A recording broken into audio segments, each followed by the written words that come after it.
If you'll open up your Bible to Mark chapter 8, I'll take a thought from there in just a minute. But first, a terrible dad joke. Did you hear about the guy who forgot his anniversary? My 28th wedding anniversary was just a couple of weeks ago.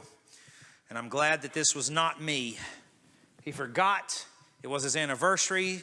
On the way home from work, he ran by the store to try and pick something up. He went to the clerk and said, "Have you got any perfume back there?" And she reached under the counter and brought out a $50 bottle of perfume. And he looked at it and he said, "That's a little bit much. You got anything else?" So she goes back under the counter and she brings up a smaller bottle. She says, "This is a $30 bottle of perfume, but it's very nice." He says, "That's still quite a bit," he complains. Now, the lady's getting a little annoyed at this point, but she reaches back up under the desk and she brings out from the counter a tiny bottle of perfume. She says, "This is $15. And he says, "Listen, what I mean is, I need to see something really cheap." So she nods her head and she goes back under and she slides around and she finds what she's looking for way in the back under the counter, pulls it out and holds up a mirror to the man's face. Has anybody ever accused you of being cheap? I know there's some men in this room and your wife might say that you're cheap. But there's another way that we use the word cheap, isn't there? We talk about something being cheap. It could mean how much we're willing to spend, but it could also mean how much is it worth? What's your price tag? What's our price tag? Let me ask it to you this way. How much does the devil think you're worth? We're talking about the book of Job in our class tonight. All summer long, it's the book of Job. It's the story of Job. And nobody in the narration seems to know what the devil is up to. The narrator is the only person in chapters 1 and 2. He's the only one that gives reference to what the devil is doing behind the scenes. Everybody else is scrambling to try to figure it out. They never mention him once. We have the value of knowing that our enemy is trying to sift us like wheat, trying to devour us. The theme of the summer series at Petersville this summer is "The battle belongs to the Lord." And we're talking about the armor of God. And we're talking about being aggressive in fighting our enemy. How little does the devil think you're worth? "Follow Me" is my favorite song in the songbook. And it talks about Jesus telling the person, "Take your cross and follow after me." And Jesus says that in Mark chapter 8, verse 34. In Mark 8 and verse 34, calling to the crowd along with his disciples, Jesus said, "If anyone wants to follow after me, let him deny himself, take up his cross and follow me. For whoever wants to save his life will lose it. And whoever loses his life because of me and the gospel will save it." And then he says this, "What does it benefit someone to gain the whole world and yet lose his soul? Or what can anyone give in exchange for his life?"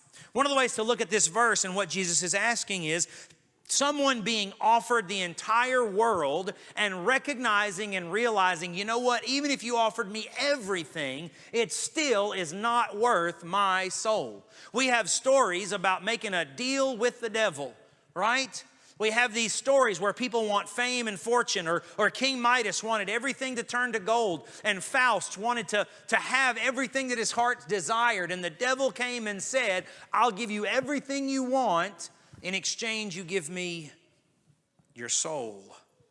Jesus says, even if someone offered you the whole world, that's still not equal to the value of your soul. But as far as I can tell, the devil has only offered that deal to one person. There's only been one time in human history when the devil went to anybody and said, "I will give you all the kingdoms of the earth if you'll fall down and worship me." That's when he's tempting Jesus. And Jesus said no in Matthew. Like every good buyer, however, the devil knows how to drive a bargain. He never offers more than he thinks he can get away with to seal the deal. So what does the devil think you're worth? Not the whole world, obviously. He's never offered anybody in this room the whole world. But maybe it's a promotion or a new car or cheating with that certain someone. Or the list goes on and on and on. But in reality, it all boils down to the same thing. The devil is trying to see how little you think your soul is worth by seeing what you will throw it away for. The first time I thought about this was I watched a movie starring Nicolas Cage, as all good movies do. In 2000, Nicolas Cage was in a movie called Family Man. And in that movie, there's another character Don Cheadle plays. It's a guardian angel. And he comes along and he offers people opportunities of redemption. And at the end of the movie, Don Cheadle is pretending to be a gas station clerk. And a lady comes up to the counter and she has a Coke. And the Don Cheadle's character says that'll be 99 cents. It wouldn't be great if Coke still cost 99 cents at the gas station. But he says that'll be 99 cents. The customer puts $1 up on the counter, and Don Cheadle says 99 cents out of 10. That's $9.01. And he slowly counts out $9.01, and he hands it to the lady, who grins mischievously, recognizing that she's being given too much change, and thanks the cashier before hurrying away with her extra money. Don looks up and says, "Character. You see that? And for what? A lousy $9. You see, we don't think about those little choices as selling our eternal soul. But bit by bit, we auction it off, and we're doing it for the lowest bidder who couldn't care less about us. And let me tell you, on the flip side of that, we have a God who goes about it from a completely different tactic. Instead of treating you like an object on the auction block where the bidders start as low as they possibly can and slowly creep upward, in John 3:16, God shouted from the start, "I'll give my only begotten Son." And he raised the price to unimaginable heights because of what he knows your value to be. Folks, the devil tosses out trinkets every day, showing you just how little he thinks you are worth. The question is, will you fall for it? If you've been guilty of nibbling at that shiny lure on that deadly hook because it seems so tantalizing, and you're ready to run as far away from that as you can, tonight we want to give you that chance. If you have been wallowing in the pig pen of your sin and your selfishness and you're ready to come home, we offer you a chance tonight to make things right.